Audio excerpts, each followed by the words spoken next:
Okay, good morning everyone.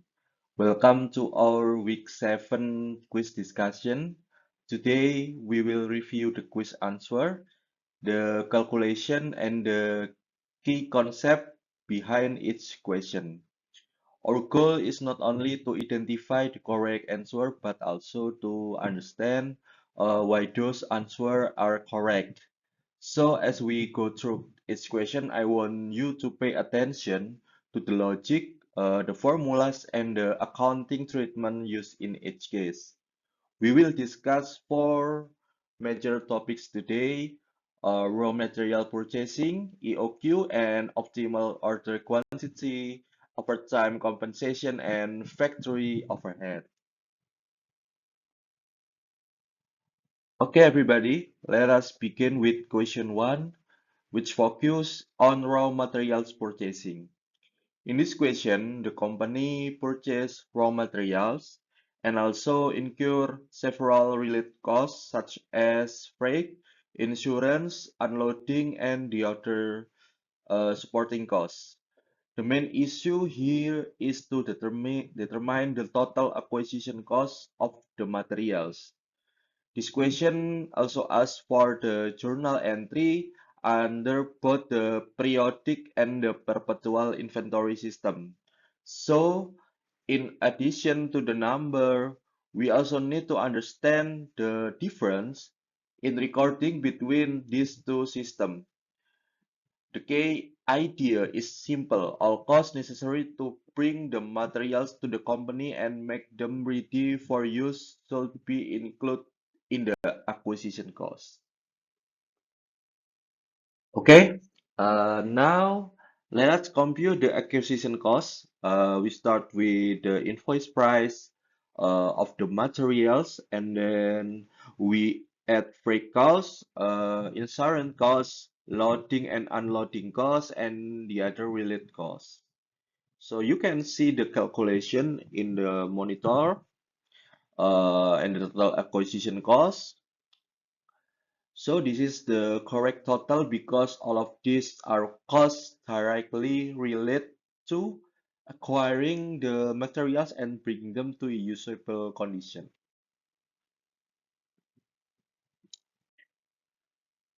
Okay, and now we move to the journal entry under the periodic system.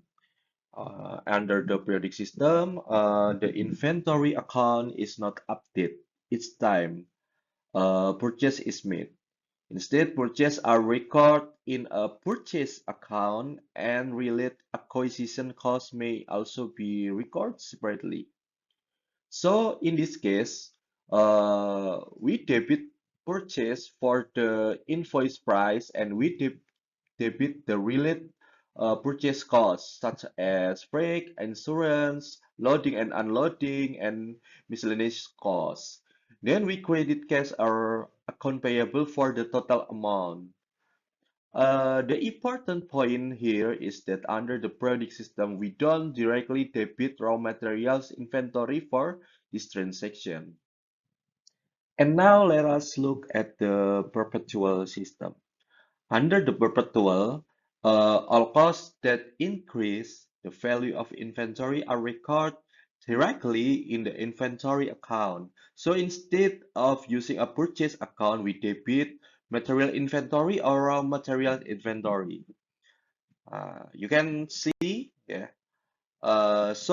Compared with the periodic system, the key difference is the account use. The total amount is the same, but the recording method is different. Okay, I think it's very clear. Next, we move to question 2, which is about EOQ and optimal order quantity. This question has two parts. First, we calculate the economic order quantity or EOQ. Second, we determine whether a supplier discount changes the optimal quantity to order. This is an important topic because EOQ helps a company balance two major costs, ordering costs and carrying costs. The optimal order quantity is the quantity that minimizes the total relevant inventory costs. Okay, to compute AOQ, we first convert the monthly usage into annual usage.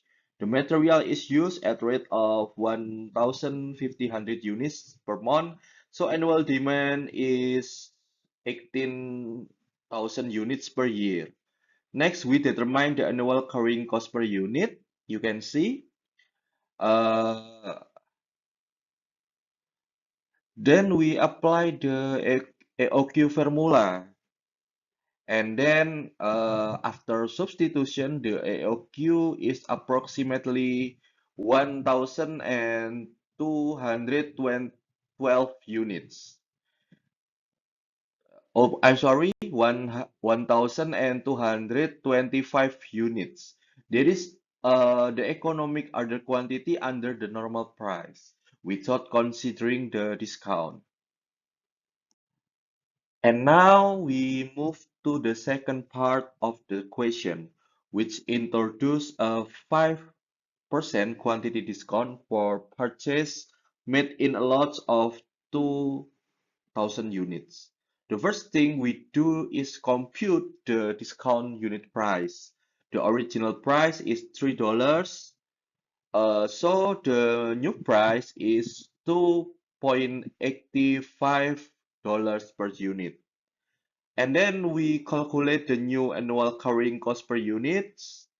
It is about one point $14. Now, instead of relying only on EOQ, we need to compare the total annual cost of two alternative EOQ quantity and the discount scenario. This is very important because in this discount problem, the final decision is based on total cost comparison, not just on the AOQ formula alone. And here we compare the total annual cost under the two alternatives. For the normal AOQ, you can see,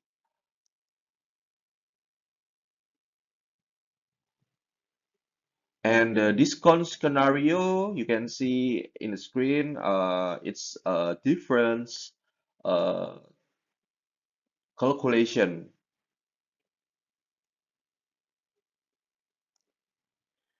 You must find the total annual cost of material, cost to alter, and carrying cost. This is total cost. And we we can decide the optimal order quantity in this case is 2,000 units. Okay, everybody. Now let us continue to question 3, which discussed overtime compensation. This question asks us to calculate one employee's total weekly earning and then prepare journal entries under uh, two different assumptions. When overtime is charged to direct production costs and when overtime is charged to indirect production costs. This question is not only about payroll calculation, but also about how labor cost is classified in cost accounting. Okay, let us compute the employee's total earning first. The regular wage is 6,800 per hour and normal working time is 42 hours per week. So regular pay is equals 285,000 and 600 rupiah. And you can see the overtime pay in this slide. Uh, the overtime rate is 1.5 times the regular wage. So overtime pay is 51,000 rupiah. Therefore, total weekly earning are three uh, 300 36,600 rupiah. That is the correct answer for the first requirement.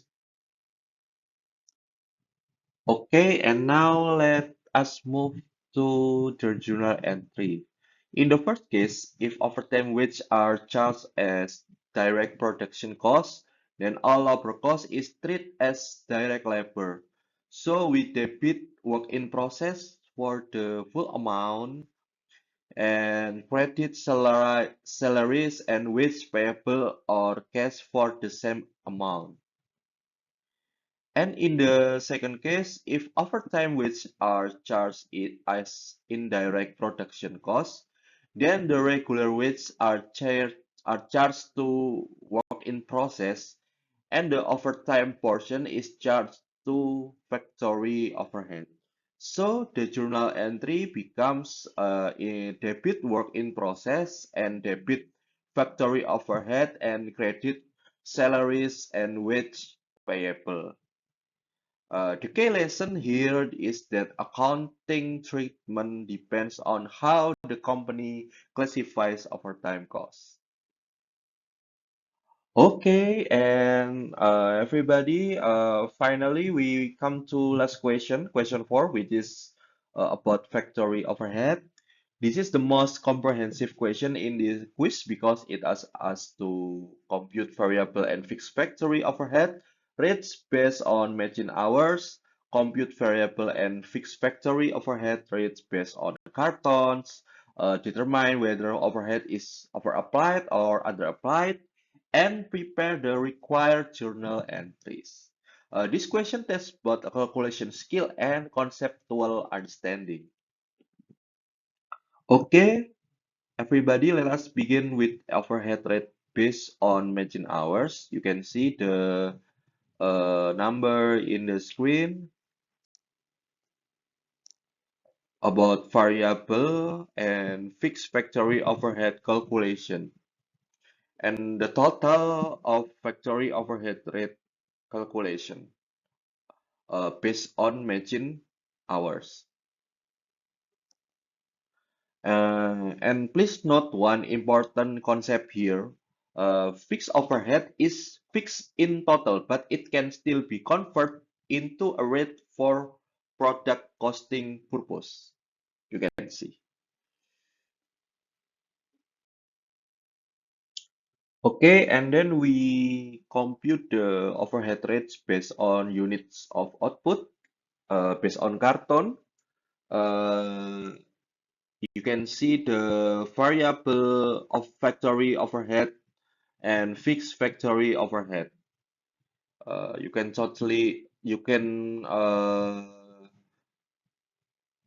find the total of both, and uh,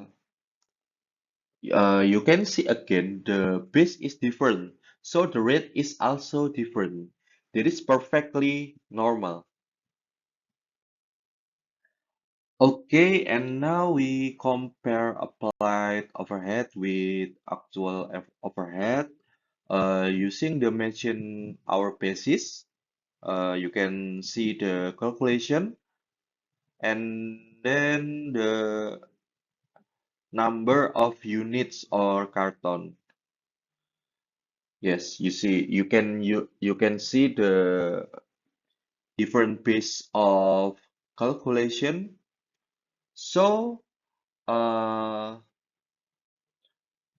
input case applied overhead is greater than uh, actual overhead. Therefore, the company has over applied factory overhead. That means too much overhead was applied to production compared with what was actually incurred. Okay, now let us look at the journal entries. First, to record actual overhead, we debit actual factory overhead and credit cash, account payable, or relate accumulate account. Second, to record applied overhead, we debit work in process and credit applied factory overhead. And third, since the overhead is overapplied, we close the difference by debiting applied factory overhead, crediting actual factory overhead, and crediting cost of goods sold for the overapplied amount. The exact amount depends on whether the company use machine hours or carton as the allocation base, but the closing logic remains the same. Okay, everybody, that brings us to the end of today's quiz discussion. I hope this review helped you not only to check the correct answer, but also understand the accounting reasoning behind the question. Okay? And please remember that in cost accounting, the final number is important, but the process and interpretation are equally important. If there are any parts you still find confusing, especially EOQ, overtime treatment, or overhead application, please feel free to ask me. Thank you very much for your attention. Goodbye and see you later.